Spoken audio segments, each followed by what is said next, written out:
Hey everybody, Lawrence from Financial Thing here on a Wednesday, just to switch it up a little bit. Instead of the usual Thursday evening, we are here on a Wednesday. Why? Because my niece is coming in town to visit, so I gotta go to the airport and pick her up. And I thought Wednesday would be a good day to do the stream. Good evening. Glad you're all here. Nice to see everybody. We're going to kind of run through some news things tonight. A little bit of peer-to-peer. It's kind of been a little bit thin on the old peer-to-peer lending news. We got a couple of bits and pieces. And we're going to go back to the mailbag again. Got another interesting email asking about peer-to-peer lending, where I would consider allocating money during these times at the moment. So we're going to address that from a guy named Pete. He sent in an email. We're going to address also going back kind of last week's email regarding the trackers. Take a look at a couple of other charts on the trackers. I'll look at a little bit of assets capital information that I think I missed a couple of weeks ago. So I'm going to talk about that, my feelings about assets capital and what's going on over there. And we'll take a look at the trading 212 portfolio and see how that's doing. Spoiler alert, not too bad, not too great. But I hope you're all well. Quick hi to everybody out there, and to anybody that's watching in the future, thank you for watching. Please subscribe to the channel, hit that thumbs up if you can. It helps out a lot. It only takes you a second. Thank you to all the Patreon members for your loyal support. Very much appreciate each and every one of you. I'm very excited. Don't forget, next week I'm going to be on holiday, so there will not be a stream next week. This will be the final stream for August. We'll be back in first week of September, and hopefully have some news about guests who are going to be lined up to come on the stream.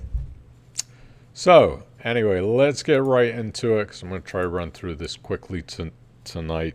Let's go ahead and pop the screen up here.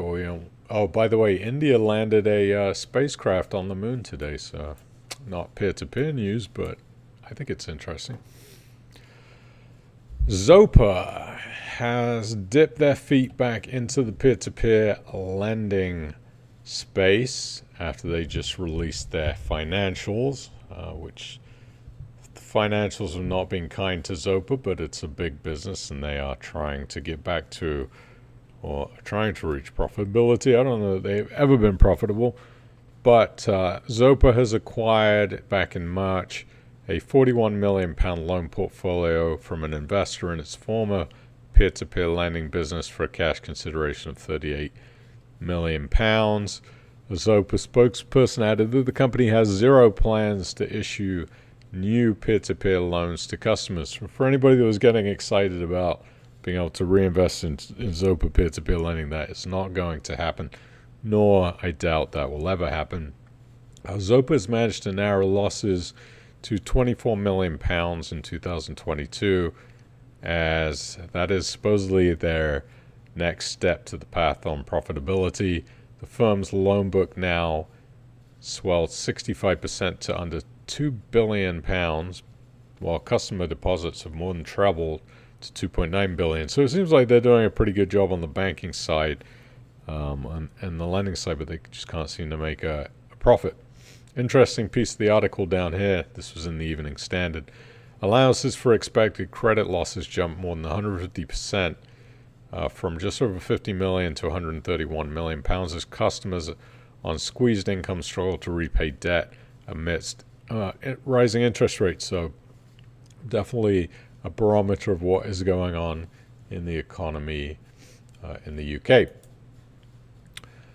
Investment Fund, which is a peer-to-peer lending company, has predicted an exodus of London buy-to-let landlords. This obviously does affect peer-to-peer lending in some ways, and especially the property market. But they're saying as interest rates have gone up, they're suggesting that properties are being sold. A recent report from The Guardian suggests that landlords sold 153,000 properties in 2021 and 2022, And the investment fund pointed out that a barrier to entry in buy-to-let mortgages is seemingly still pricing and rental coverage. Obviously, if you're paying 7, 8, 9% in interest on a loan, it's very hard to make any kind of positive cash flow on rental properties, especially when London rental properties are just so expensive. This was reported on August 15th, which for some reason I missed it, but this is the State of Assets Capital, which announced they are closing the question and answer feature on the retail platform. As a result of ceasing new investments across the platform, Assets has discontinued the ability to post questions via the online question and answer form feature on individual loans, and that has been closed on August the 15th. Any in-flight question and answer, waiting and answer will be responded in line with the previous Q&A guidelines. The Q&A page will remain visible, but will become read-only and will act as a repository of all historic questions and answers for each loan. Event-driven loan updates will continue to be added to the Updates tab. Now, interestingly enough, I did log into Assets Capital today to a loan that I was sent a vote on. When I clicked the vote button, I could not vote on it. It did not work. And then when I clicked on the Update tab, it was grayed out. So I'm not too pleased about what's going on with Assets over there at the moment. Hard to get a real answer about how the loan runoff book is progressing. I certainly haven't seen any new monies come into my account personally, and I'm getting a bit of a ill feeling that, as we watched over the months in the previous couple of years, the amount of defaults that were happening to the loan book, maybe some of those loans that they've written were not very good loans, and it's going to be hard to say, but I tell you, I don't have a good feeling about the outcome of what's going on at Assets Capital. I certainly don't get a lot of information coming from them to me as a retail investor saying, hey, this is what we're doing. This is what we're doing to collect those loans to come back so we get money repaid back to you. Unless I'm missing the emails, I'm just not getting a lot of communication. When you don't get a lot of communication, that's not really spelling good things. But I'm still hopeful that I am wrong about that. The UK has launched a £1 billion Fintech Fund to compete with Silicon Valley. Of course, that's interesting and related because P2P Lending is part of the Fintech umbrella.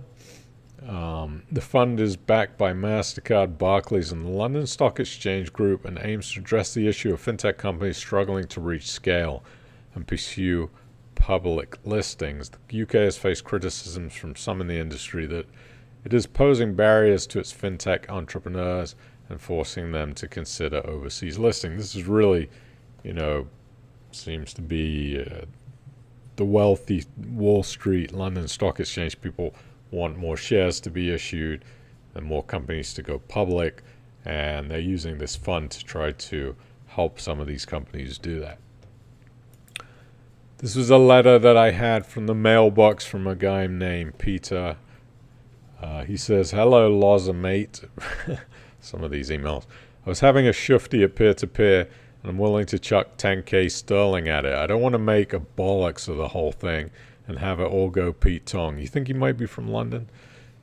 The missus isn't my biggest fan, as my last attempt at investing was through Cedars when I backed the wrong pony. I know you don't give financial advice, but if you had 10,000 or 10 large, where would you stick it? I'm not afraid of a bit of risk, thanks, mate. Peter.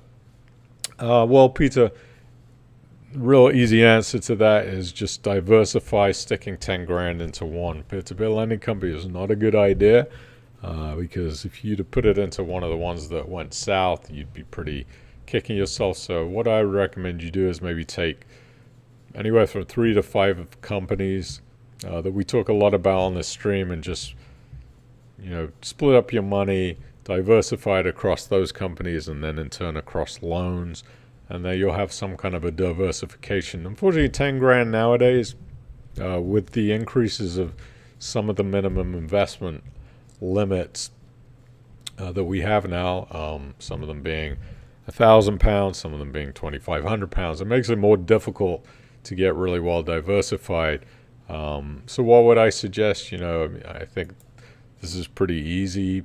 Peter, I would certainly look at Lonepad. Right now you can get up to 6.1%. You have much lower investment amounts here, £10 minimum, so you can put in whatever you feel comfortable with. This rate is going to be going up to 6.2% at the end of August. So pretty good rate. Also, it diversifies you automatically. You have a 60-day access as long as liquidity is there. So I think that's a nice base for what you can do. Other one, crowd property, if you want to take more risk, up to 10.5%. Again, you don't have the higher investment limits that you do on some of the other companies. You got a £500 minimum there, so you can get some good diversification and get a nice interest, hopefully, on your return. We have Cufflink, which unfortunately they have put up their peer-to-peer lending limit, so you have to put in £1,000 minimum for your first investment. That can only go in one single loan. After that, you put in £500 chunks. So, you could get away with 4 loans in Cufflink, 4 or 5 loans I would recommend with them to get some decent diversification and to get up to about in the 9% range per year. You got Unbolted. This is one you can put in a smaller amount too. You don't have those high minimum entry points here. So again, you get up to 10.2% per year with them. They've been performing very steadily for quite a number of years. A little bit of a different peer-to-peer lending method. It's pawnbroking, but they do also business lending. So you get about 0.85% per month in interest, and it's pretty good. That's if you want to do manual lending. You could do auto lend, which I personally use. So I think they are a good option. If you want to look outside of what I personally invest in, you got Blend. I think Blend is doing an excellent job. BlendNetwork.com. That one you are going to need to put in more money for a minimum, which again does make diversification a little bit more difficult. That this is mini. Where's the minimum investment? I think it's £1,000. Yeah, right. Here was the minimum investment. The minimum investment on loans is 1,000. So if you're putting in 10 grand, you're probably going to need at least 3 or 4 loans to really be somewhat diversified and Blend. Although I'm not as concerned with those loans necessarily going bad. So maybe you could get away with 3 or even 2 loans on Blend. Capital Rise, unfortunately, this one is trickier because it's 2,500. Even though I really do like what they're doing over there. You're going to need to put in 2,500. So again, I would just probably split it up using one of those companies. Well, not one. Probably at least 3 of those companies, being Lonepad, Cufflink, Unbolted, Blend, and Capital Rise. And I think that's going to give you a really good diversification. Oh gosh. So bright. That's going to give you a really good diversification with your 10 grand. Just spread it over, those 3 to 5 companies. Don't be tempted to go for the highest interest rate, just because anything can happen to any one of these companies. So use the diversification rule. What do you guys think about that? You think that's good advice? And going back to last week, we spoke about tracker funds. This was Billy who had said he'd inherited high 5 figures. He wanted to put it to work. He was looking at trackers. He was a little bit confused about UK, global, or US trackers. So using the power of technology, I went ahead and put it all into a graph for Billy so he could see, which I should have done last week. But alas, I did not. You can see this is a 10-year period here. And the dark blue is the top graph. That's the US Index Equity Tracker. The middle one right here is the FTSE Vanguard Global All Cap Index. And the lowest bar, unfortunately, here is the FTSE 100 index tracker. So this is the UK index equivalent. And you can see here, the FTSE 100 one is really lagged behind the US and the global. Of course, we have to make the caveat that past results never guaranteed of what's going to happen in the future. All we can do is look at history. But you can see these at the beginning here in 2016, coming into 17. These were very closely grouped together. Then we started to see here the fall off of when the FTSE in 2020 really started to lag behind. It just really hasn't caught up since.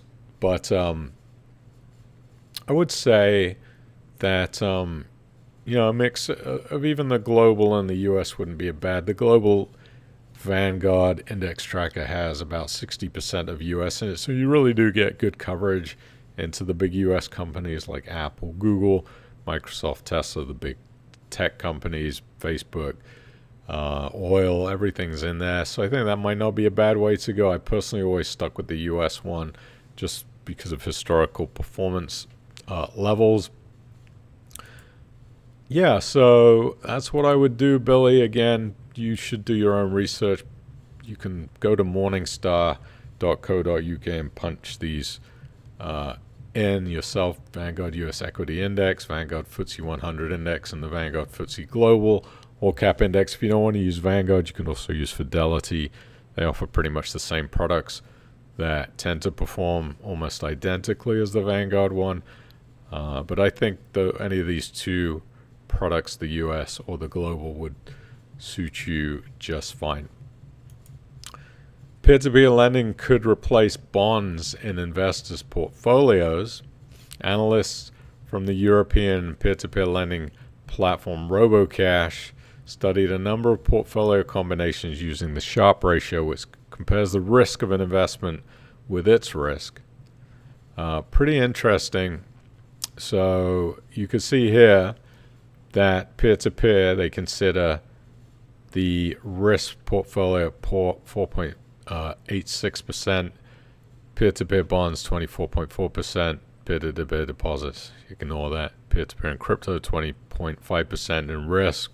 So what they're basically saying that they believe RoboCash, I don't know I necessarily agree with this, but RoboCash believes that instead of putting in bonds as a way of getting fixed yield, you could use peer-to-peer lending as a replacement for that. The problem with that is that if a peer-to-peer company fails, you are going to obviously get zero back, likely, maybe a little bit more than zero. Whereas if you invest in things like government bonds, you're going to be pretty much covered. If you're in the UK, you're going to get covered by the FSCS. You can get a 1-year fixed rate bond. If you go to Money Supermarket, ranging 6%, Paragon 5.8%. So you get some decent rates. Obviously, there's some pros and cons with this. Number one is your money is stuck. So if you need to get your money out and you're in some of these fixed rate bonds for 1 or 2 years, you're stuck. Also, some of these minimums can be quite hefty. You got a £10,000 minimum on this Raisin product for 6%. Usually it's a minimum of $1,000. Peer-to-peer might give you some extra liquidity if you needed to get access to your money and you want to get it out quickly. You could have that peer-to-peer product.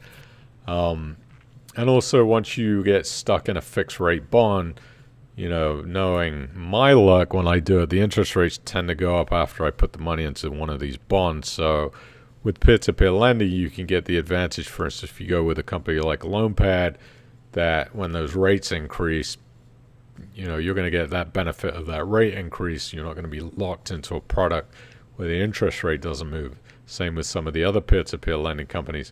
But you do give that up for the opportunity of having that protection that you are going to get on a fixed rate bond. Now, the other alternative is you can go to a company like Vanguard and invest in one of their bond index trackers. Problem with that, if we look at the price volatility, you can see some of these risk levels on some of these bond products right here is 5 out of 7.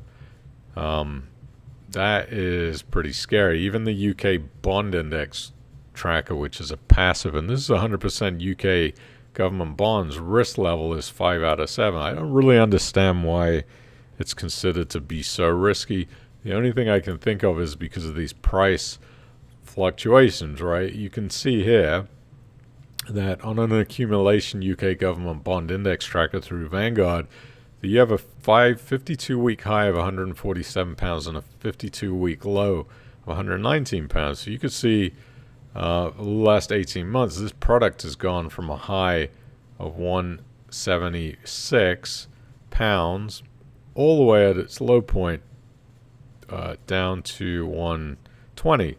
So that product, that bond product, which you would think was a very stable product, is actually really not. You get those severe price fluctuations, and anybody that had invested back in 2022 has now lost about £50 a share on the supposedly non-volatile bond fund. So that would say, yes, that a bond fund, even though it's a UK bond fund with AA rated bonds, right, is not particularly safe. I mean, we're talking about 98.5% treasury bonds here, all gilts.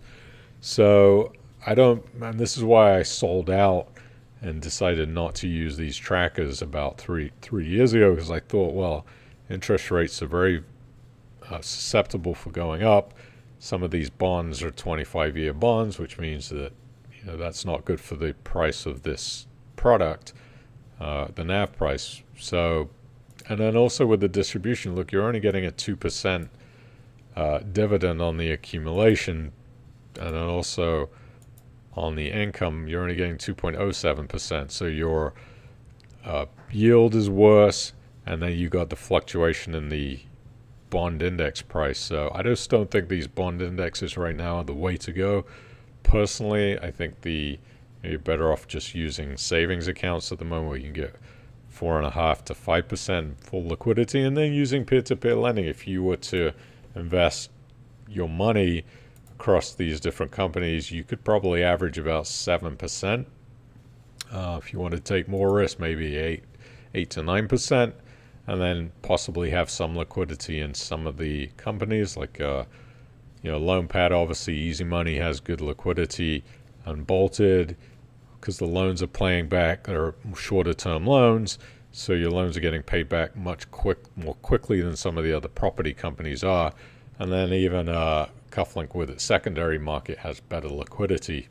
So I think that is definitely more of the way to go. Even these Vanguard US government bond indexes have really struggled with their price actions. See here, price overview. See price and performance.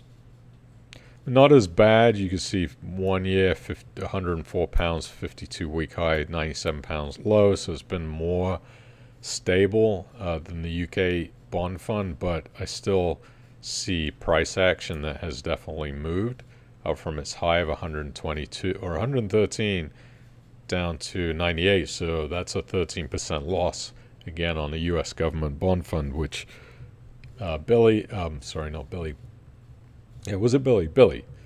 Yes, Billy. I would probably tend to, again, stay away from these bond trackers at the moment, at least until maybe the interest rates start to come down, and then see what the price actions do. But for now, just use peer-to-peer lending and also savings accounts, and then equity trackers. So I don't know that necessarily peer-to-peer is going to replace fixed income products, just because of the protection that you can get on a savings account, but it could certainly be mixed together and grouped together as part of a diversification play that would give you a better return than just using savings accounts on its own, because inflation is chipping away at our money. Let's look at the the Trading 212 portfolio. We're at £17,670 at the moment. Sort of similar to last week. Not really much has been happening. But one thing that I did that I wanted to look at was really a 1 year looking backwards about what I've done with this account, the amount of trades I've made, how much dividends this portfolio has received, how much I've actually paid in fees. Let me pull this up for you because it's really interesting. And this is another plug for why you don't want to do this, why you don't want to start investing in these individual stocks. I'm going to pull this up. You probably won't be able to see the small details, but I'm going to give you a summary. This is a 1-year summary from August of 2022 right until August of 2023 of all my trades that I made on that Trading 212 account.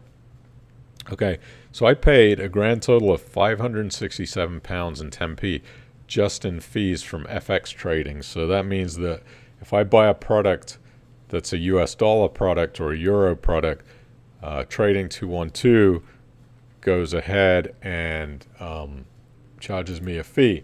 How they calculate those fees is a bit of a mystery because they use their own FX trading math to come up with these fees. And I had no idea that all of my trading over 1 year has generated £567 in Trading 212 fees, which is really terrible.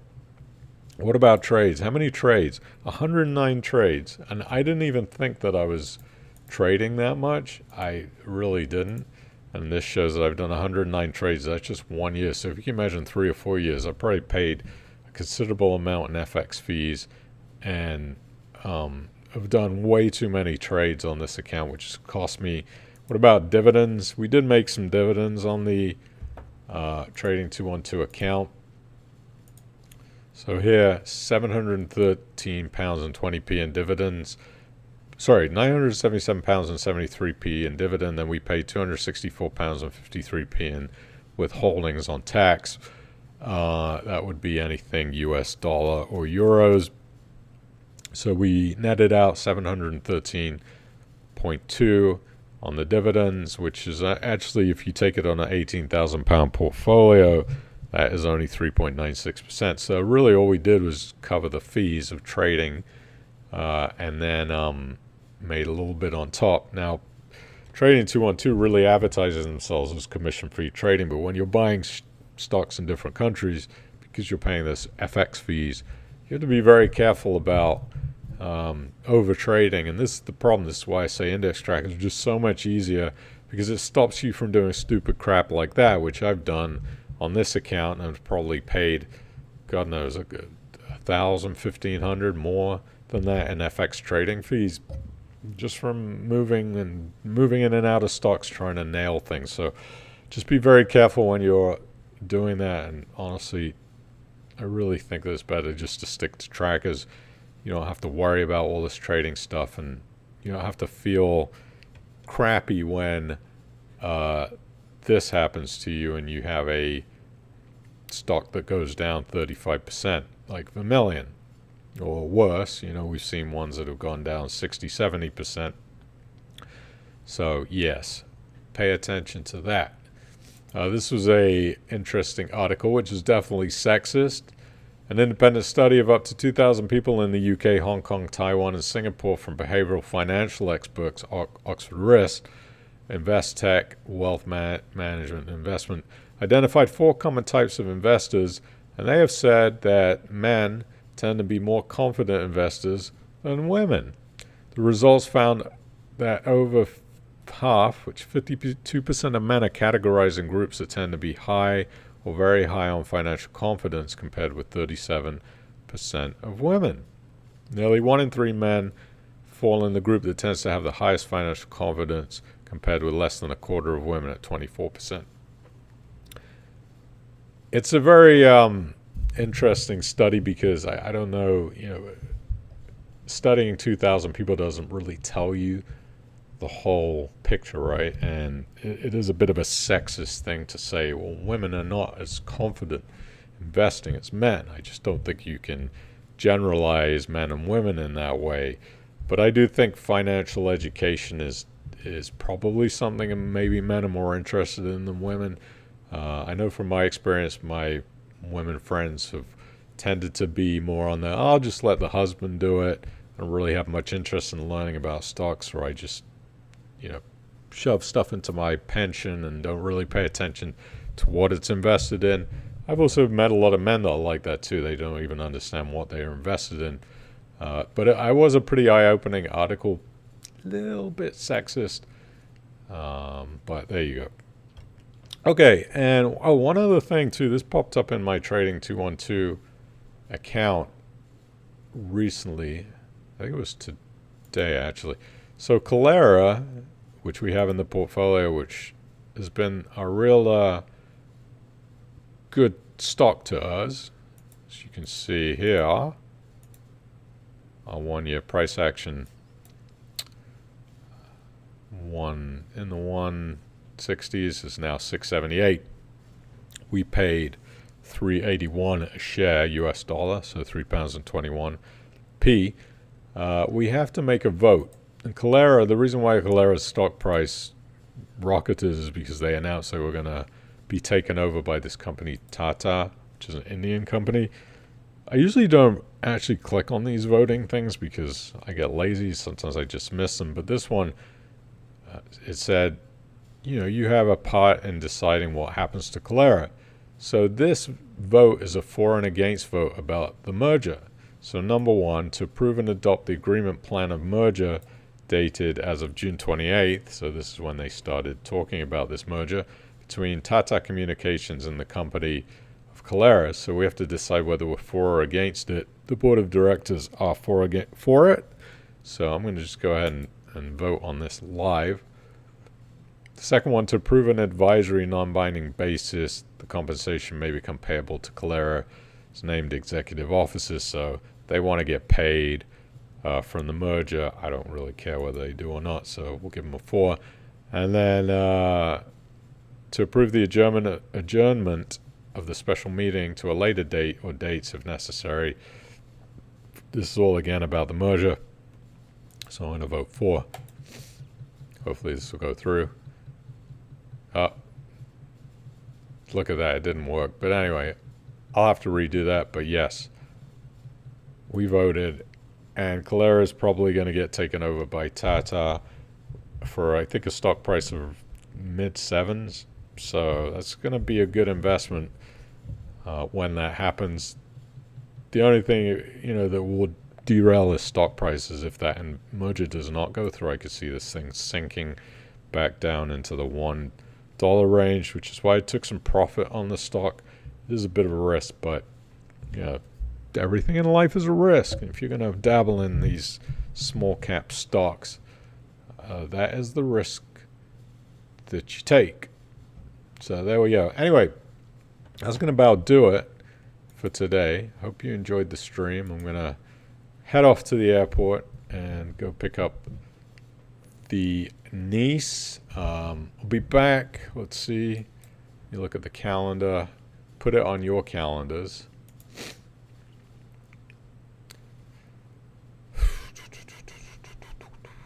I think, is it September?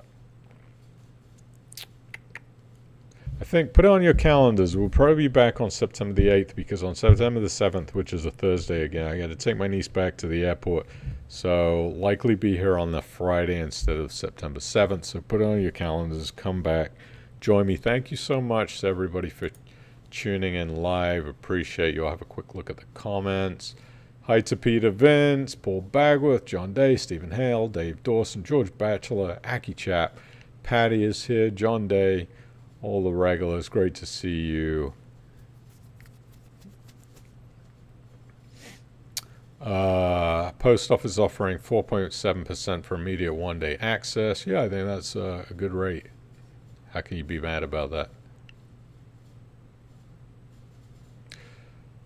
I did notice some of the unbolted loans are well overdue and there appears to be no action. I'll take a look. I don't know what's going on about that.